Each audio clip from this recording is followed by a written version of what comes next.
I'm currently 21 years old, and this happened to me about 6 years ago when I was about 15 years old. I live in a relatively small town where everyone knows everyone. For reference, there were about 120 kids in my class graduating in high school.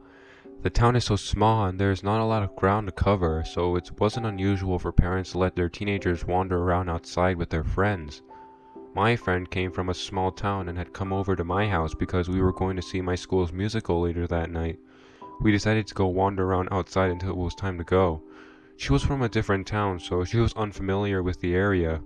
I suggested we would go down to the local train tracks because there's this cool cliff/overpass type thing where you can sit and watch the river. I had been to the train tracks with my friends many times before, and people my age used to hang out there all the time too. This was sometime in early March, so it was still cold where I lived. Even though it was chilly, I remember distinctly that I wore flip-flops for some reason. This will be important later. The train tracks intersected a street in my town which was quite close to my house, so this was where we entered the tracks. We were walking and spotted a middle-aged man who was alone on the phone. We thought nothing of it and kept walking. We made it to the overpass and were sitting there just hanging out until we noticed the man who had passed earlier was slowly inching closer and closer. We both noticed this but decided not to panic since it was just possible he was slowly making his way down the tracks. Maybe 5 minutes later, the man was getting increasingly closer and closer to us. At this point, we noticed he was getting closer to us at an alarming rate. He's not continuously in motion. It's more like we noticed him standing still and doing whatever. Then, a minute later, he's standing even closer to us than he was prior. Now he was close enough where we can clearly make him out. He's within an ear range and can easily get to us if that was his goal. My friend and I are starting to get nervous.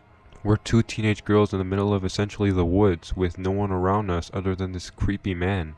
I watched a lot of investigation discoveries in my day, so I think it's best to just promptly make my way out of there without creating any chaos. I decided it would be a good idea to pull out my phone and pretend to talk to my mother as we begin walking back to the main road. My friend and I are calmly walking down the tracks while I had my phone up to my ear. I'm saying things like, yeah, we're on the tracks, we're on our way home, just making stuff up so this guy thinks my mom is aware of my exact location. There is a point where we had to walk directly past the man in order to make it out to our destination. It's at this point where he opens his mouth and says as clear as day, "I know you're not on the phone." At this point, my fight or flight mode kicked in and I'm terrified. Up until this moment, the creepy man had not directly said anything or done anything to make us think he was a direct threat. The situation was uncomfortable enough that my friend and I thought we'd better head out. When the man said those words to me, I quickly realized that the perceived threat was both real and dangerous. As soon as my brain registered what he said, my friend and I both ran for our lives.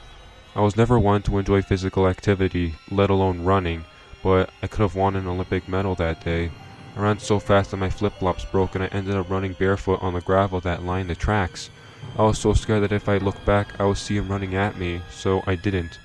When I finally began running out of steam, I quickly looked back and saw the man standing there where we had left him. He didn't run after us, but I couldn't shake the fear of turning around and seeing him chase me. When we finally made it back to the main road, I quickly called my mom for real and told her what happened. She was conveniently driving down the exact road we were on and pulled up about 2 minutes later and took us home. My friend and I never had been so scared in our lives. I've never been to those train tracks since, and to this day, I still think about the man who knew I wasn't on the phone and what his intentions were that day.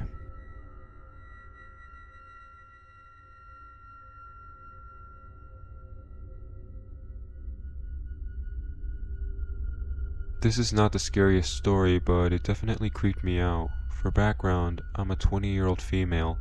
I matched with this guy on Tinder a while back. His name was Nick, and he seemed pretty cool, so I gave him my Snapchat. We talked a little, but it died out quickly. I didn't tell him the exact town I lived in, but the city about 10 minutes away because it's decently sized and has a big population of people, and I figured he wouldn't be able to find me just by knowing that bit of information. A few weeks ago, he started messaging me and we had a small talk. Everything seemed normal for a while until New Year's Eve. The day before he messaged me saying he was going to be in the area and asked if I wanted to meet him for lunch. I told him possibly and I would let him know. The next night I had a New Year's Eve party with a small group of friends. I spent most of my day getting ready and was not looking at my phone. Around 7:30 I finally looked at Snapchat and saw that not only had Nick messaged me, but he also called me. "Hey, I'm at the city." I responded him saying I was sorry and just saw his message. He opened it within minutes and totally freaked out. He said something along the lines of, "Just to let you know, I'm not really interested in someone who can't even answer the phone when I drove 6 hours just to see her." I looked at it in disbelief, and for a second I thought he was joking. I responded by asking him what he was talking about, that he didn't actually drive 6 hours just to see me. He said that we had plans, and why else would he have driven up there? I was confused because we never had plans. He told me he was going to be in the area, which made me think he was there for work or to visit a friend. It's not uncommon for people to travel here for work. I explained this to him and told him we did not have plans and that I didn't ask him for him to drive all the way just to see me. He told me that he sat for around 2 hours waiting for me and brought me flowers. Again, I was confused because we never planned a time or a place to meet and had never confirmed plans. You don't make plans by just telling someone you're going to be in the area. I apologized but told him again we never had plans. He told me to make it up to him I had to drive up and see him tomorrow. Yeah, definitely not happening. I remember that I had my location shared on Snapchat, so he could have easily shown up at my house. I turned off my location but kept him on Snapchat in case he tried to show up at my house. Luckily, I never heard him since. My dad is a retired police officer and has a gun, and I'm not afraid to use it. So I'll be ready if he ever comes back.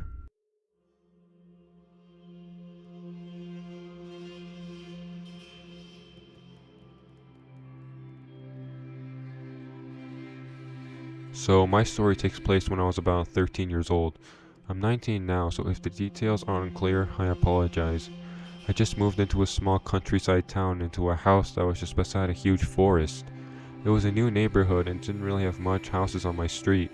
You could, without doubt, walk hours into the woods and still be going. Being young and stupid, I decided to take my dog out for a walk without having my parents or anything to protect me. Don't blame my parents though, they were reassured by the fact that my dog was really big and people were easily frightened by him. My dog was about 7. I did this often and nothing bad ever happened, and I never meet anyone here. I loved it because I could really take my mind off everything that was happening in my life. The moving was rough on me, and to make everything more fun, I was being bullied at school, so I really needed this. So there I was, casually walking on a track that's across the woods that you used if you ever had a motocross or a quad. A noise I didn't take too much attention of at first was coming from behind me, started to become louder. When I turned back, I could see a person coming straight on me on his motorcycle. I'm a 13-year-old girl who's scared of everything that seemed out of the ordinary, so I decided to get off the track as quickly as I can to hide. Unfortunately for me, my dog Henry is black and does not blend in with the surroundings as everything was green, and it was the middle of the day. I walked pretty fast, but I can tell the biker was getting closer and I was pretty obvious. I started running and found a rock that was big enough for me and my dog to hide. I heard the motocross come and go. It was impossible for the person to see us really. I waited, telling myself I was being silly. When I thought I waited long enough, I started walking again. I froze instantly when I heard the loud engine becoming suddenly so close to me. Without hesitation, I started running like hell, and when I was able to stop and hide, I did. My dog wasn't in the best shape, and I was feeling so sorry for making him run that much. I could tell he was getting closer and closer to me. It wasn't a very dense forest, so he could easily follow. He was so much faster than me. I'm a clumsy person. I trip on everything I can see, so when I meet this lovely branch, I fell on the ground pretty hard after tripping on it. But I think I was so full of adrenaline that I just got up and started running again. He was meters from me, so he can see me, and he's clearly chasing me. There was no doubt in my mind that if he gets to me, something bad could really happen to me. We were approaching a more dense part of the forest, so the guy had no choice but to stop. It did give me an advantage on him, so I was able to get away from him. I was so glad when I saw a house. It was under construction, so nobody lived in it. I did find a huge hiding spot behind this fence. Minutes later, I saw the guy come close to me. I could tell that he didn't see where I went. I felt this huge relief when I started to see him go away. I think I hid for about 30 to 40 more minutes without moving to make sure he didn't come back. I did find my way home and told my parents about it, but they thought I was being dramatic. At the end, I never knew who this person was. I did hurt myself, but nothing too serious. I heard years later that weed was being grown in a part of the woods and cameras. Maybe I came too close to something that they saw me on the cameras. I also went with friends of mine when I was older and found a small abandoned house that was not too far from where this happened.